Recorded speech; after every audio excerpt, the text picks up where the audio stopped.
J360 Radio. Hello, J360 Legion, and welcome to the J360 MiniBytes here on J360 Radio, hosted by J.M. Brady. I am your host, J.M. Brady. Let's get into it. Well, it is a new week here at J360 Productions, and this is MiniBytes 204. I am your host, J-Man, of course, and we're going to get this whole thing rolling. So, how have you all been? Yep, my staycation is over. I'm ready to jump back in here and do this stuff, and let me just tell you this, right? I love movies. Of course I love movies because I want to work on movies, and I have written some and put some stuff together. Now, there are some scripts that, once again, will not be sold, but then there are other scripts that I have can be made into other things. I'm looking for other people to work on it and all that jazz. Some that I don't do myself because, I'm a very busy man. But let me just let you know this, right? What is it with pop culture, man? It's funny to me. For the longest time, I never thought that there would be at least 5 Ghostbusters films. Yes, we might as well include the 2016 one because God knows we can't let it die, can we? But you see, the thing is, you have 5 films, right? And of course, with some of the latest installments, it could either be the best thing ever, or it could be like everybody disliking this film based off of, it's too much fan service, it's not enough substance. We never got to enjoy the main plot like anything. Oh, they kept making references to the first one. Yeah, that's bound to happen. I mean, look, get this, right? You have certain franchises, they go dormant for a little while, and then there's an interest in something to bring it back. And sometimes you might even make a sub-series out of it. Kind of like the Rocky and Creed series. Kind of like, certain things that get a spin-off instead of an actual full-length installment. Or you could have, loosely based trilogies and movie series. They're just referenced by one thing. Kind of like the Shaun of the Dead series. It's not called that, but it's called, it has The World's End, and it also has, not just Shaun of the Dead, Hot Fuzz in there. Loosely based trilogy. You can have those things if you want to. I think it's called the Cornetto Ice Cream Trilogy, which is funny. But you do see references to it all the time. But what I'm saying is that what is up what we as people are... companies nowadays notice this, that it's okay to fail forward. But at the end of the day, look... Much like playing baseball, you want to hit that home run. You want people to actually have a movie to talk about and a movie to succeed. Now, I know I don't like this particular movie at all, but I gotta admit, it did make a killing at the box office. It did make its money. It's called Barbie. And the thing about Barbie is just one of those kind of films where you realize that people kind of needed to get away from something. If you look at the plot itself is fucking dumb. But everything else that was put around it, I can see where it made its money.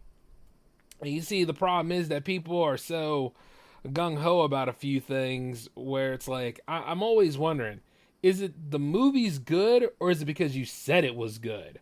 Is it because of can it stand on its own? Can it do what it's supposed to do? Can it face criticism and still make bank? And we all know, the books have been manipulated for a long time. Lots and lots of times where a movie makes its money, you wonder if it's actually making money or if, certain people that are shilling out are doing whatever they can to try to twist the line. You know what I'm saying? And it's always something shady and ridiculous. But as for, a movie holding its own, Godzilla Minus One is a damn fine film. Very dramatic, going back to the darker roots of Godzilla.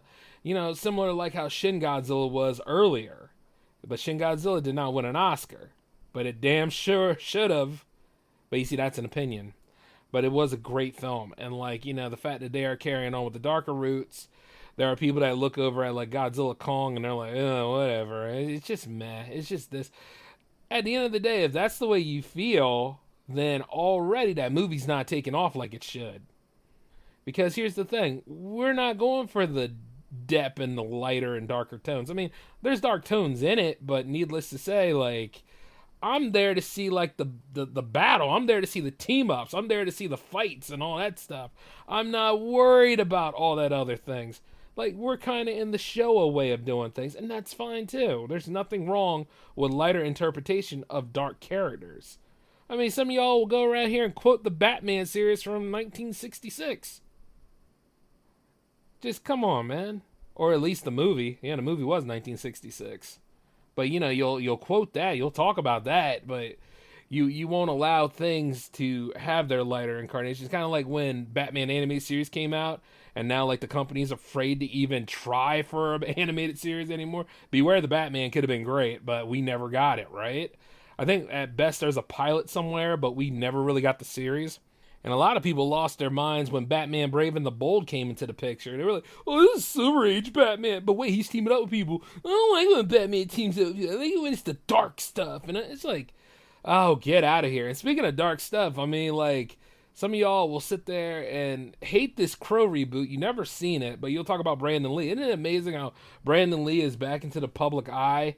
But people are not talking about the other movies he made. They're just talking about The Crow from 1994. I made a whole episode about this, and the truth is that, like, yes, an interesting movie, a decent movie, but y'all are going way too far with your fucking fan hate.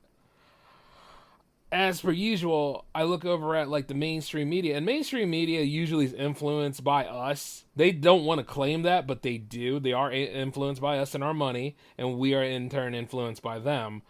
And it's like this, now that they know, oh, it's crap, it's failure, it's all this other stuff, all of the bad stuff is mixed in with the good stuff, which makes it all shit now. You see what I'm saying? People are afraid of things succeeding and becoming something. It's like they're not even trying anymore. And not only that, like, you all talk about you want new IPs and stuff, but you don't support them. You don't take the time to actually look into it and say, well, the risk is too great. Well, then don't ever say nothing again about it. Keep going through the public domain and messing that up for everybody too, because public domain stuff is supposed to be enjoyable for everybody, and technically we the public own that stuff, but hey, okay, whatever. Nowadays people are not trying anymore, people are failing forward, and they call it like it's success. It's not success, it's fucking ridiculous. You know what I mean? Like when I work on this stuff here, even from all the way down to podcasting and yet all the way up to feature filmmaking, I want this stuff to succeed, you know? And I'll do whatever I can to make sure it does. But, you know, a lot of y'all do this other crap where it's like, oh, you know, Frozen Empire wasn't really a good of a sequel. And, like, I seen all that stuff coming out where people were talking about that. And I was like, well, you knew what it was supposed to be, right? I mean, these are people that are wearing, like, proton backpacks and catching ghosts. I mean, granted, like, we should have seen a lot more of that and everything, and we kind of did, but it's one of those movies that don't have legs and was banking on nostalgia. It wasn't a good entry in a franchise. And, you know, franchises are doomed to have those from time to time. But the problem is, everybody's so used to being a one and done, it's just like, stop doing this shit, you know? Make this movie stand out, make this movie sell, and if you got, like, the new people here, you are supposed to push those new people along the way. The old people are supposed to go ahead and pass the torch. Which technically they did in Afterlife, if you think about it. But we went back to New York. We went back to what everybody was familiar with. And that kind of caused a bit of a problem, I would say. Like, it's not my favorite film, mind you. But I had a lot of hope for it to actually have legs and stand on its own. You know what I'm saying? To be a strong entry in the franchise. I mean, you already got a recency bias covering, like, the latest entries and things. You always have people out there comparing stuff to the older one, like how people will compare things to the 1990s Teenage Mutant Ninja Turtles movie, such as, like, when the Michael Bay films came out, because of him making that aliens comment and the way they were just designed to be too big and stuff. But yet they were quick. They were very quick. You know, common misconception is people think the bigger you are, the slower you are. Huh? Not all the time. It's wild as hell, but not all the time. But when it comes right down to it, I'm looking at this, and I watched both of those films. I went to the theaters to see them. I wasn't going to be like, oh, I hate Michael Bay. I don't care about him. He's the producer. He's not the director. He had a hand in it some way, but when I sat there and I looked at it, I was like, they're doing different things with the IP. And somehow this feels refreshing. And then, like, I looked at the Turtles. Yeah, they're not the way I would design them per se, but the personalities were intact.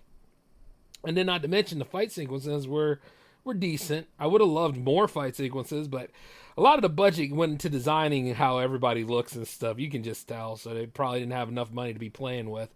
But in that sequel, though, they did. There was a lot of action in Out of the Shadows. But, you know, once again, there are people out there that just did not like it, and it had Krang in it. You know, but once again, a lot of people said, I'm in my bicycle to see a film. It's not going to be good. I don't understand that shit.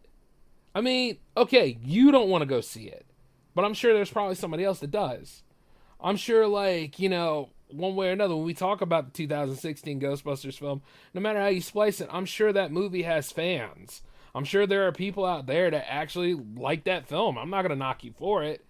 But the thing about it is, it just felt forced in places, and then other times I'm like, what was the plot? You understand what I'm saying? But a lot of us did not watch Ghostbusters for the plot, right? We watched it because the effects were cool, and then all of a sudden, like, we watched it because, you know, people were funny. And after a while, you don't even think about the plot as much. See what I'm saying? But what's crazy is that you got people now saying Ghostbusters should stay in the 80s. Yeah, Ghostbusters should not have, like, new movies. Ghostbusters has comics. Ghostbusters has, like, 2 animated series. I mean, they did try to give Slimer his own show right there, like we didn't notice, but it had 2 animated series, and it had it's a whole full-blown pop culture franchise on its own. And plus, it had a video game, several video games, but it had a main video game in there that functioned as the 3rd installment until we got Afterlife coming in. You see what I'm saying? And what's really crazy is when the 2016 movie came out, people complained about that, saying, no, we should bring back the older people. We should bring back, like, what's going on and all that. Look, this is an X-Men, okay? So stop time locking certain movies. I would love to see things get forwarded into the future. I would love to see the Ghostbusters of the future handle a job that seemed like it was bigger than they are, and they would cover some notes from Venkman, Stantz, and, you know, Zed Moore, and, of course, you know, Spangler. That would have been nice. And in a way, we did get to see that in Afterlife.